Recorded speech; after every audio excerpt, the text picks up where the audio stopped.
Before we begin, it's worth pausing, because the knowledge we're talking about today is not preserved in gentle conditions.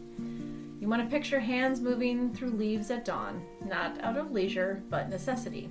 Hands that learned plants quickly because bodies depended on it. Hands that remembered what books were forbidden to hold.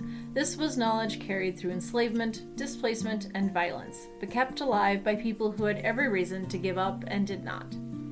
Today's episode is offered with care and respect. We honor Black herbalists, healers, midwives, root workers, and plant scientists, many unnamed, who use plant medicine to ease suffering, protect autonomy, and keep their communities alive under brutal systems of control.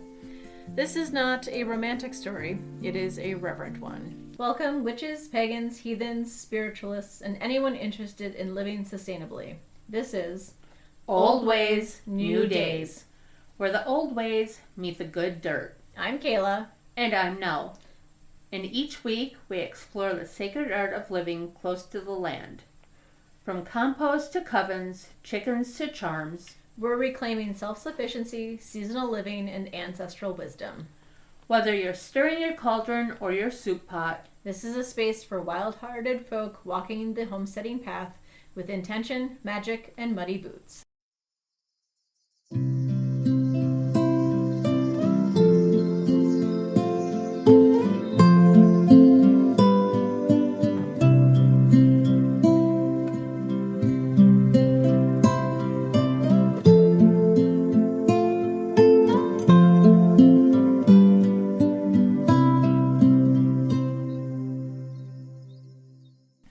so we are going to discuss the darker side of this, right? A little bit. It's more because I not only wanted to honor those who helped with the agricultural system, but also those who kept alive, like the herbal and the healing traditions and the remedies that were used, especially during like the giant upheaval. And Yeah, that's one thing that is unbeknownst to a lot of people is slavery is still alive and well today. yes, it may not necessarily be in this country, but it is still alive in other parts of the world.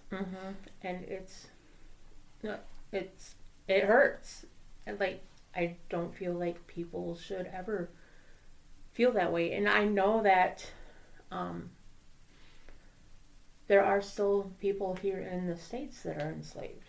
Yes, which Yeah, we're not going to discuss it because Yeah. it is a very sore subject. it is, and it is very political, and we try to, even though technically homesteading and self-sufficiency is a very political movement, we do try to stay away from general politics. Correct. So, But we also want to honor those who came before us, because that's what the old days becoming the new ways means. exactly. And without them, we wouldn't be here today. Correct. All right, so take So- it away.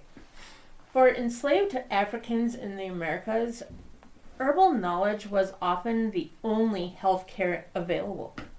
European doctors were inaccessible, dangerous, or complicit in systems of harm. Pain relief, childbirth care, infection treatment, and emotional support had to come from within the community. People adapted African botanical knowledge to unfamiliar lands, learning new plants while remembering old ones. This learning happened quietly, often at night, often under threat of punishment. Gardens became places of refuge, small spaces where bodies could be tended when the world was cruel. Every remedy represented care in a system designed to deny it. So, granny midwives. Black granny midwives carried extraordinary responsibility. They delivered babies in conditions shaped by fear and exhaustion, using plant medicine, touch, and intuition when no other care was available. Raspberry leaf supported labor. Slippery elm nourished the weak. Poultices treated wounds that could not wait. These women saved countless lives. Later, their work was dismissed and regulated out of existence, despite outcomes that modern medicine struggles to match. Their erasure mirrors the broader pattern of Black expertise being used, then denied. So, root doctors tended not just bodies, but spirits weighed down by trauma. Their work addressed grief, fear, exhaustion, and hope. Plants like High John the Conqueror, ginger, cayenne, and devil's shoestring often offered strength, circulation, and protection, physical and spiritual. This medicine acknowledged something essential. Suffering was not only bodily, healing had to reach deeper. So we're going to talk about some of the lives and the courage of some medicinal healers. So Harriet Tubman, her plant knowledge was an act of compassion and motion. Alongside her work as a liberator, she treated dysentery, infections, and pain using water lilies, cranebills, wild lettuce, and poppy. She cared for children, elders, and soldiers, often while exhausted herself. Her medicine was another way she refused to leave people behind. Harriet Tubman's mastery of plant medicine was not incidental. It was integral to her mission as a conductor on the Underground Railroad. Born into the brutal reality of enslavement on Maryland's eastern shore, Tubman learned the pharmacopoeia of the land from enslaved healers who carried West African botanical knowledge across the Middle Passage. This wisdom became her invisible arsenal. During her 19 journeys into slave territory, Tubman carried more than just a pistol and unwavering conviction. She carried roots, bark, and leaves that could mean the difference between life and death. When children cried and threatened to expose the group, she administered poppy tinctures to quiet them, a merciful sedative born of necessity. For the dysentery that ravaged travelers drinking from uncertain water sources, she prepared remedies from water lily roots and cranesbill, plants that grew abundantly along the waterways she navigated by starlight. Her pharmaceutical knowledge extended far beyond escape routes. During the Civil War, Tubman served as a nurse in Union hospitals where disease killed more soldiers than bullets.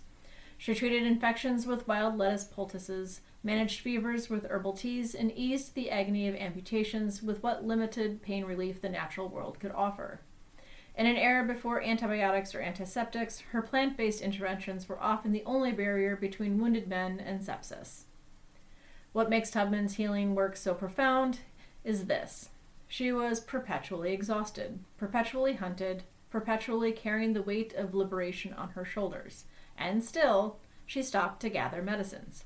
Still, she learned the difference between healing and poisonous lookalikes. Still, she refused to let anyone suffer alone when she possessed the knowledge to ease their pain. Her medicine was an extension of her most famous declaration. I never ran my train off the track, and I never lost a passenger. She didn't just lead people to geographic freedom, she kept them alive, comfortable, and dignified throughout the journey.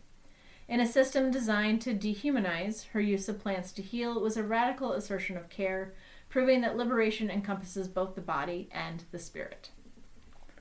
So I know in our last episode we covered a little bit about George Washington Carver. So now I'm going to go a little bit deeper into that. So Carver spoke often of listening to plants, to soil, to God. His work restoring depleted land helped farmers survive crushing poverty after emancipation. He believed the earth could heal people if people were taught how to care for it. In a time of relentless loss, he offered restoration. George Washington Carver spoke of walking into the woods at 4 a.m. to have conversations with plants, not metaphorically, but as literal as acts of communion. Not metaphorically, but as literal acts of communion. This wasn't eccentricity. It was a spiritual practice rooted in the belief that the natural world held answers that human arrogance had drowned out. Carver saw that creator in the spiraling of pea tendril, in the nitrogen-fixing nodules of a legume's roots, in the quiet resurrection of exhausted soil. When Carver arrived at Tuskegee Institute in 1896, he encountered a landscape of agricultural despair. The post-emancipation South was trapped in a vicious cycle. Formerly enslaved people were granted freedom but not land, forcing them to sharecrop those same cotton fields that slavery had built. Decades of cotton monoculture had bled the soil of nitrogen, leaving it gray, compacted, and nearly sterile. The very earth seemed to bear the scars of bondage. Carver's response was both scientific and spiritual. He introduced crop rotation systems that alternated cotton with nitrogen-fixing legumes like peanuts, cowpeas, and sweet potatoes. Plants that didn't just take from the soil, but actively restored it. He taught composting as a sacred practice, transforming waste into black gold that fed microorganisms and rebuilt tilth. He developed bulletins written in plain language, distributed freely to farmers who couldn't afford agricultural extension services, explaining how they could break free from dependency on expensive fertilizers sold by the same systems that exploited their labor. But Carver's vision extended beyond technique. He believed that poverty was often a crisis of disconnection from the land, from ancestral knowledge, from the divine patterns embedded in nature. He taught that a farmer who learned to listen to the soil, who diversified crops, who observed which plants thrived in which season, could achieve not just survival, but abundance. He preached self-sufficiency as a form of dignity, urging families to grow diverse kitchen gardens, preserve foods, and make their own household products from the plants they cultivated. In a time when the violence of Reconstruction had given way to the terrorism of Jim Crow, when black communities were systematically excluded from economic opportunity and political power, Carver offered something radical, the possibility of restoration, not through dominance or extraction, but through partnership with the living earth. He proved that soil, like people, could recover from trauma if given the right conditions: rest, diversity, nourishment, and patient attention. His legacy is a reminder that regeneration is always possible, even in the most depleted places, if we approach the work with reverence, humility, and love. So some of the plants that were held close include okra, which has a soothing anti-inflammatory and nourishing medicinal effect. It's ancestral in that it was carried from Africa through the Middle Passages, and the cultural meaning behind it is survival, continuity, and memory. Cotton root bark has historically been used for menstrual regulation. It is a quiet tool of bodily autonomy under enslavement, and the knowledge was shared carefully because consequences were severe. Sassafras was good medicinally for fever relief and blood cleansing. Culturally, it was comforting, familiar, and restorative, and symbolically, it was renewal after hardship. Hibiscus, or also known as sorrel, has a medicinal effect of cooling and heart supporting. Culturally, it was a celebration, nourishment, and connection across the diaspora. An emotional role was joy, was also medicine. So, Black herbal traditions emphasize responsibility. You take only what is needed. You harvest with gratitude. You remember who taught you. Medicine was shared because withholding it could cost a life. These practices grew under oppression, yet centered dignity, consent, and care. They remind us that healing traditions are shaped not only by plants, but by the conditions people endure. To grow herbs today is to inherit a story that includes suffering and resilience side by side. When we brew tea, dry leaves, or save seeds, we are touching knowledge that survived violence because people loved one another enough to preserve it. This episode is offered in gratitude. For the hands that learned under pressure, for the healers who carried too much, for the ancestors who chose care when the world did not. May we hold their knowledge gently